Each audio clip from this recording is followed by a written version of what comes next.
Stephanie, just give us a sense of how important Iran is for the EU and how important the EU is for Iran. I think it is very important for the EU. You have several European companies that have really led the effort to try to restart business relationships with Iran. And I think, you've got a host of companies that are now scratching their heads trying to figure out how to move forward. A few worth noting: Total, Siemens, Airbus, Renault.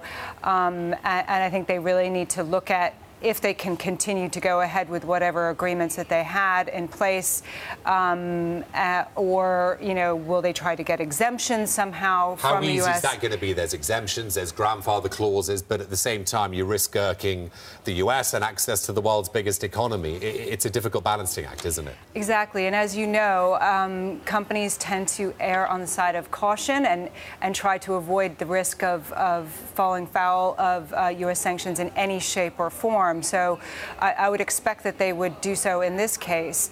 You have European Commission officials saying that they will do their best to try to protect European companies who have outstanding business in Iran. It remains to be seen how they could possibly do that. Is that in the form of some sort of negotiation for, like I said, exemptions with the U.S.?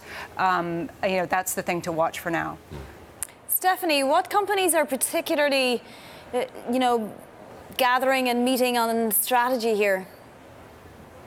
Well, like I said, I think Total has one of the biggest outstanding contracts, and they are looking very carefully at their position and how they will proceed from there. Renault and Siemens are two other companies that come to mind that have outstanding contracts and business relationships with Iran. And again, I just think it creates so much uncertainty going forward if they can continue with those deals.